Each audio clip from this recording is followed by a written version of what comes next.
Hello everyone, I want to start by saying Vive la France. Right in front of me is finally a Renault which I would actually dream of driving someday. This is the Renault 4, the Renault 4 everyone. And it brings me down to a very big question.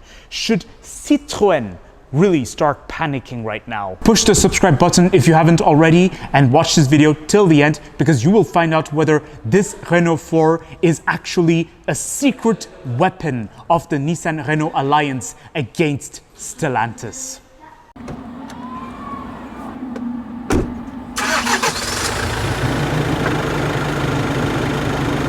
So I want to start by talking about my first impression of the exterior of this Renault 4. Now, the original Renault 4 was tiny, whereas this Renault 4 looks clearly like an average electric crossover SUV, a bit smaller than the Nissan Qashqai. I'll give it rather something like the size of a Nissan Juke, give or take, okay? Maybe smaller than a Nissan Juke, but the same length as a Nissan Juke, give or take. And the Nissan Juke is basically a renovated Nissan. This area of the grille strongly reminds me of the 80s. It actually reminds me of my childhood, because when I was a kid, we used to live in the city of Brussels, and I would see many Renault vehicles. They always had the gray plastic and next to the proud Renault badge and those circular headlights. Oh, they remind me of the real Renault 4, and then also the Renault Twingo, because I know I think it was the first generation Renault Twingo that had circular headlights like these. That was really interesting times. But then it's not all pink roses, because I already spotted a problem, guys. What's with this piano black trim over here that has no purpose? What? And then something about the way the bonnet is designed also reminds me of the Renault Twingo, the fact that they put those plastic over here.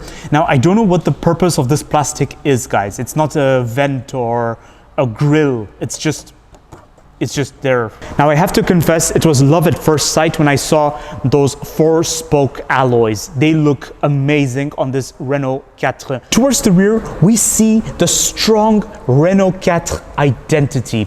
But then also, I was thinking of the Renault 5 to some extent. I'm not sure, maybe it's a Renault 4 or Renault 5, but I know that Renault had this diagonal design that was continuous, and then you had these rear lights that had these exact same shapes. Those were the good times. And then if you open the rear door, you'll just notice and appreciate how straight the rear door is. This is how good it is. But then again, there's another problem. I have to wonder what is with this piano black trim over here. This particular Renault 4, Renault 4, costs only 36,000 euros. This has to be one of the most interesting electric vehicles currently available for this price range.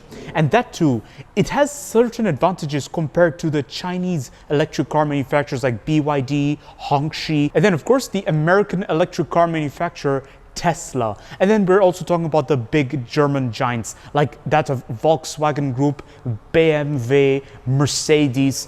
The thing about the Renault-Nissan Alliance is that they've always made interesting budget vehicles that looked stylish, but maybe they were just not always the best in terms of desirability. They always had an image problem, from what I've observed. So it's quite impressive the way they executed this Renault 4.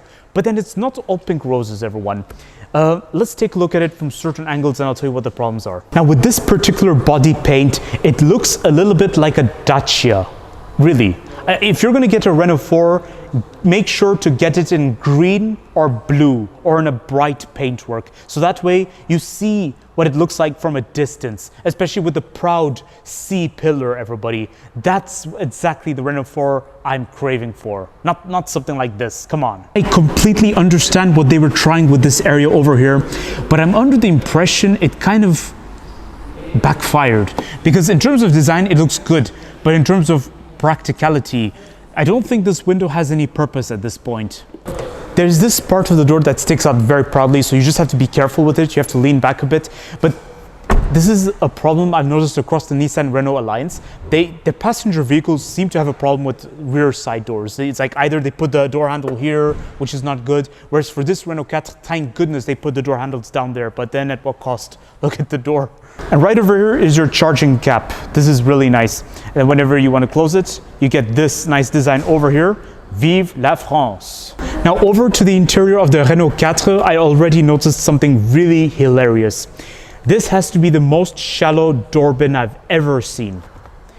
It seems like they compromised practicality for style, but then this is a judgment I'm already passing based on my first impression. So how about I just take a seat? Because as soon as I look at the seating, for a price of 36,000 euros, these have to be one of the most interesting seats I've ever seen, guys. Look at this, leather on the side with nice yellow stitching that's contrasting, and then you get the fabric in the middle. The stitching looks amazing, and this is the thing about Renault. When it comes to seatings, they have one of the most fanciest stitches. But let's take a seat already. Now, when it comes to Stokes, right here, I'm already greeted with 3 Stokes with 3 different purposes. So the top Stoke is supposed to be for your transmission. There's something conflicting in my opinion. And then this whole area tilts towards the driver, which is nice, but then again, I regret that it doesn't feel really Renault-ish, because I know BMW, they started this theme, and now everybody's obsessing over it, and I'm just a bit, you know, I think Renault could have done something of their own, like they did with the Renault Espace back in the 2000s. That was cool. It was like a spaceship, but it doesn't matter. What matters is they really made it stylish. Look at this, the stitching over here with fabric that's squidgy. That's really nice. And the door has this nice fabric to it, which is really squidgy. And there's also some leather next to the window buttons. Now it's really nice to know that all 4 window buttons are fully automated. That's good. And then there's also another problem I just noticed. Why did they put the parking brake right there? It's hidden. At first glance, I didn't even know there was a parking brake there. So climate control over here. And then over here, you get a digital instrument cluster, which is very nice. And then I come down to the steering wheel, which is very nice to hold on to. It's a 3-spoke steering wheel. It's and the design of it is good. I like it. It's very nice to hold on to. I like the leather wrapping on it. The leather wrapping is firm, but to hold on to it, it's average. It's not very thick, but it's not too thin. Although I still lean onto this thought that the Volkswagen Group have arguably one of the best steering wheels, but Renault did a good job with this steering wheel. I give them that. I give them that. Now with this particular Renault 4, there's no sunroof, but there's this effect onto the sunroof. Well, not there's this effect onto the ceiling, which looks cool.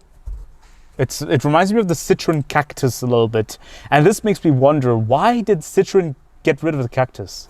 I liked the cactus. Anyways, not a big deal. Then you also get two cup holders over here with this nice divider that can be removed. That's really, really nice. And then central console storage, which is, look at this.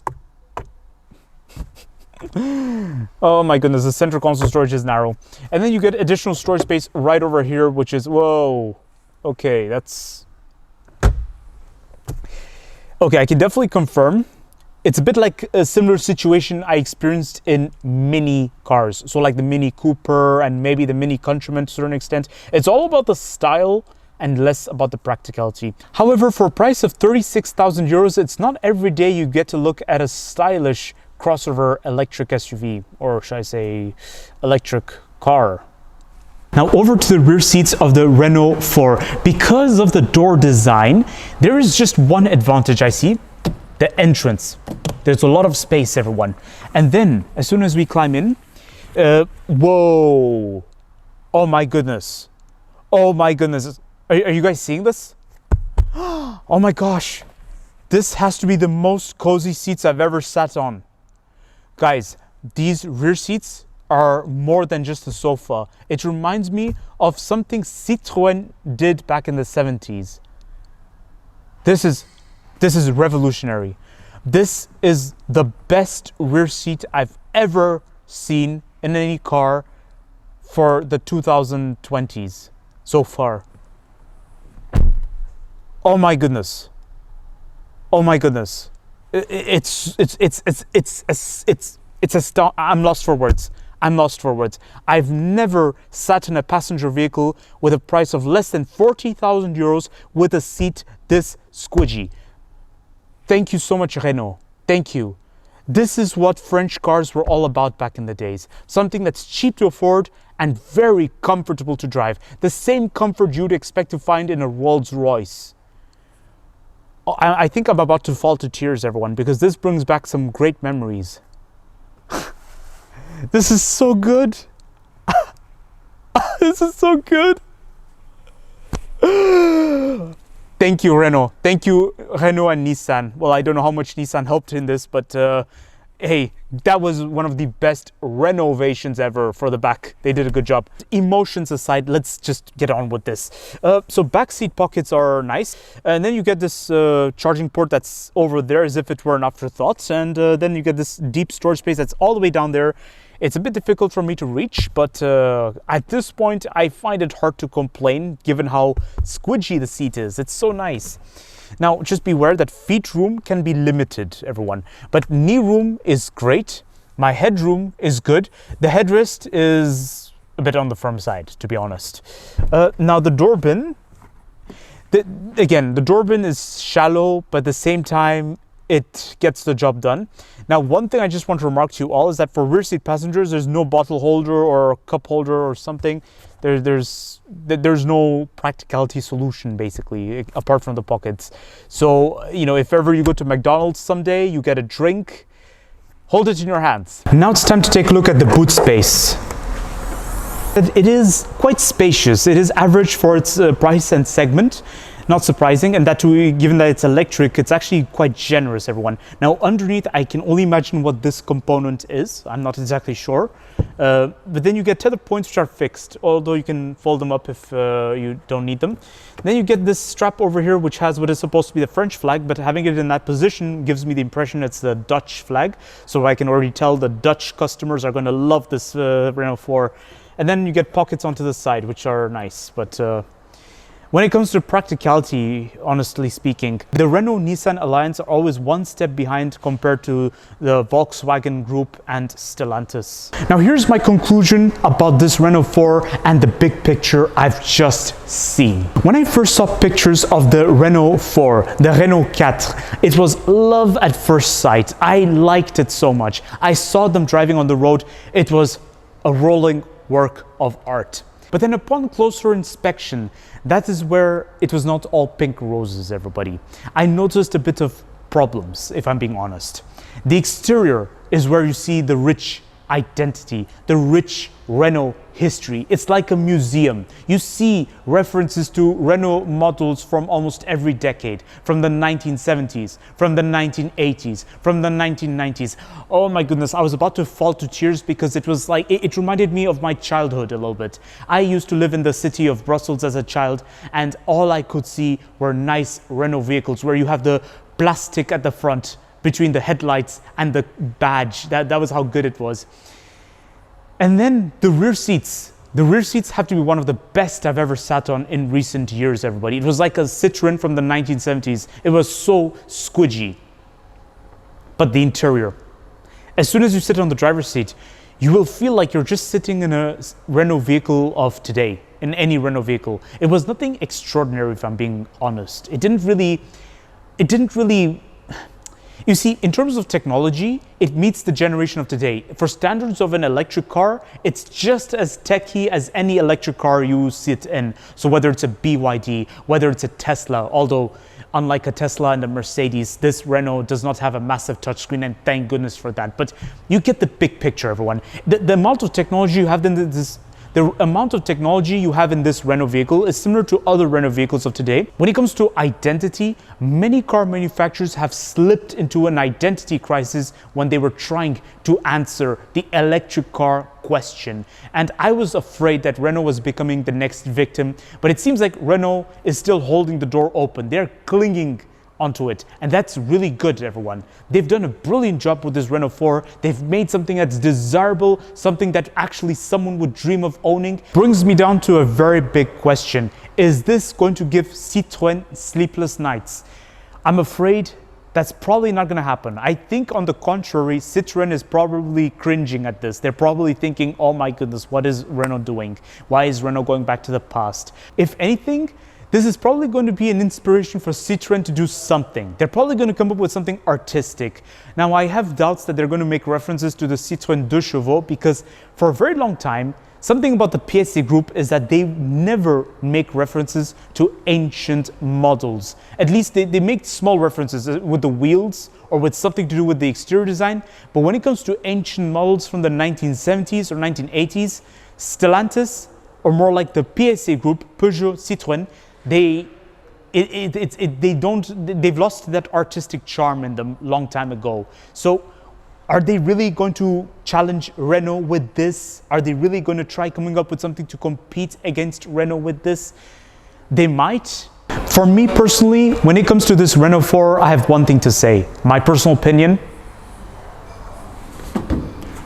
I love this Renault 4, and there's one thing I can proudly declare today.